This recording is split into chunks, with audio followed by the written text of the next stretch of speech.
Chers auditeurs et auditrices, bienvenue sur Arrête de te battre, tu vas encore grossir, le podcast dédié à l'équilibre de la silhouette et à l'estime de soi. Je suis Christelle Dadérac, naturopathe spécialisée dans l'accompagnement des troubles de la silhouette. Alors aujourd'hui, j'ai envie de vous parler d'un syndrome qui est le syndrome de l'imposteur et le lien avec le surpoids. Souvent on parle de ce syndrome, mais sait-on à qui nous avons vraiment affaire ? Alors, imaginez un instant, j'aime vous faire voyager, imaginez un instant Pauline. Pauline, elle est compétente, sérieuse, travailleuse, créative, acharnée dans son travail. Elle est reconnue de ses collègues, mais rongée par le doute. Chaque soir, pour faire taire ses angoisses d'imposteur, elle se réfugie dans l'alimentation. Mais je pourrais aussi vous parler de Marc, qui sera, lui, plus dans la procrastination pour réduire le syndrome de l'imposteur et pourra aussi avoir des comportements addictifs. Alors, le syndrome de l'imposteur, c'est quoi ?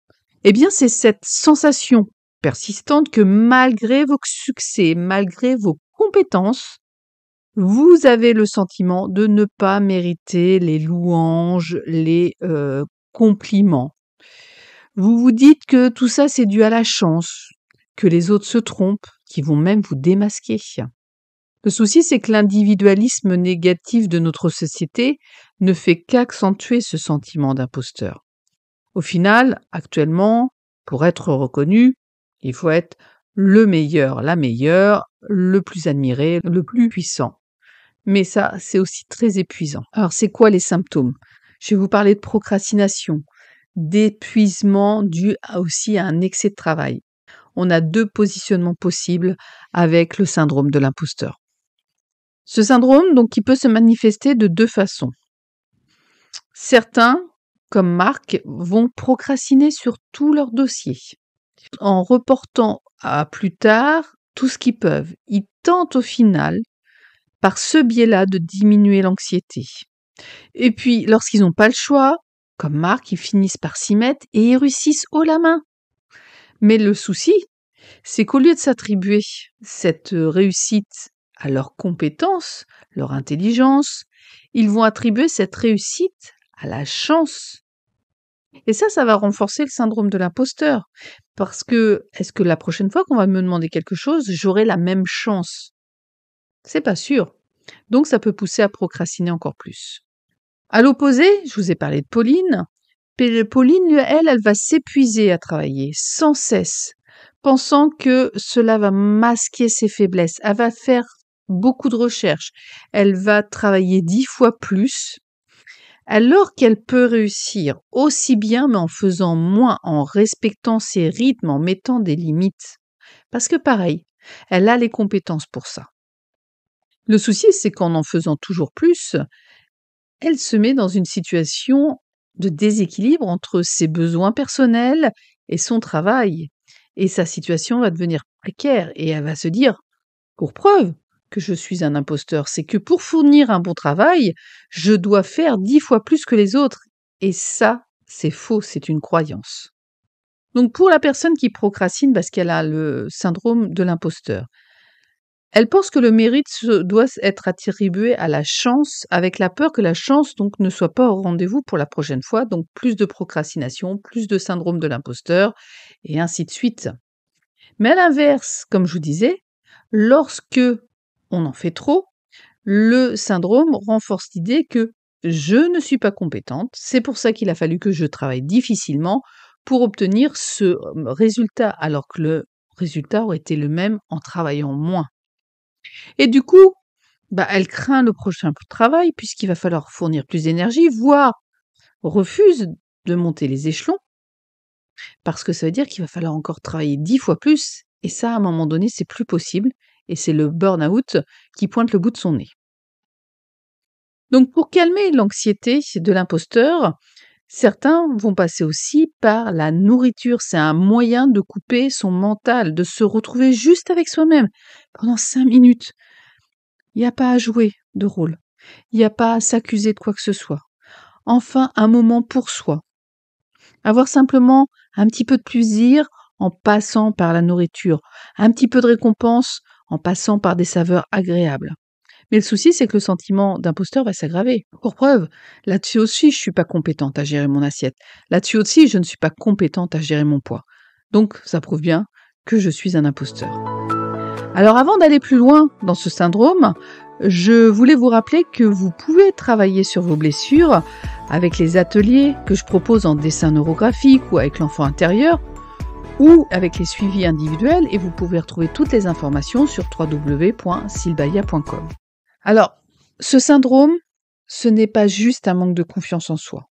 C'est vraiment l'empreinte des blessures de l'enfance, de l'adolescence, des regards pesants des autres, des petites phrases de non-satisfaction, des petites phrases de culpabilité, ou des fois c'est notre propre jugement qui nous perd. Quand on a un syndrome de l'imposteur, on peut nous féliciter intérieurement, on dévalorise toujours ces félicitations et on dévalorise toujours notre travail. Mais sachez que ces pensées, ce ne sont que des distorsions d'esprit. En réalité, on est compétent. Et puis je voudrais vous parler d'un exemple très simple qui peut faire plus de mal que de bien sans qu'on s'en rende compte. C'est souvent lorsqu'on gratifie nos enfants. Des fois, ça s'inscrit même sur Facebook à la fin de l'année scolaire. La fierté quand nos enfants décrochent une bonne note ou un examen. Mais ça sous-entend quoi et ça entretient quoi? Eh bien, ça entretient inconsciemment que s'ils échouent, ils vont penser que notre fierté à leur égard va diminuer, puisque nous sommes seulement fiers que lorsqu'ils réussissent. Et ça aggrave le syndrome de l'imposteur. Idéalement, nous devrions être capables de féliciter nos enfants, quoi qu'il arrive, le fait qu'ils aient osé tenter une expérience, le fait qu'ils aient osé aller au-delà de leurs limites, quel que soit le résultat, et de mettre ça simplement en avant. C'est super, tu as réussi à aller au-delà de ta peur. Comment tu t'es organisé pour affronter ce challenge? Mais quel que soit le résultat, ça limitera énormément le syndrome de l'imposteur. Alors comment on peut avancer avec ce syndrome d'imposteur? Il y a un travail très personnel à faire sur soi, à se faire accompagner. Mais déjà, pour commencer, reconnaissez vos réussites, qu'elles soient petites ou grandes. Tenez un journal de vos succès en pratiquant la gratitude sur vos compétences. Associez-y des émotions positives à chaque pas que vous faites. Ce n'est pas dû simplement à la chance, ce sont vos dons, vos compétences qui vous ont permis de réussir. Cela peut contrebalancer les pensées négatives. N'attribuez plus vos succès simplement à la chance.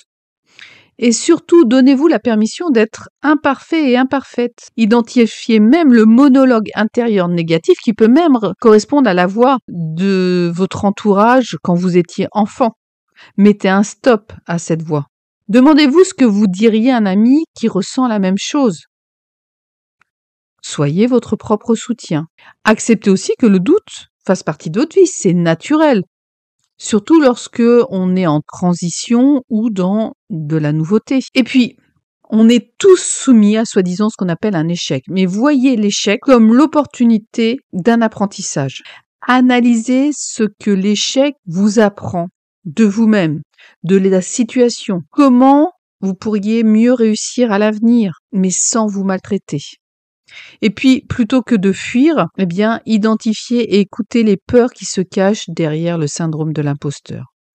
N'hésitez pas à utiliser la visualisation, la relaxation pour vous aider à avancer. Et puis, si vous avez l'habitude de vous comparer avec les autres, eh bien, pratiquez la comparaison constructive. Comparez-vous de manière adaptée. Si vous avez décidé de vous comparer à quelqu'un d'expérimenté, utilisez-le comme une inspiration pour vous améliorer, pour progresser, plutôt qu'une source de découragement parce que vous pensez que vous n'arriverez pas. On est différent, on ne fera jamais les choses de la même façon, mais inspirez-vous de sa façon de gérer les choses.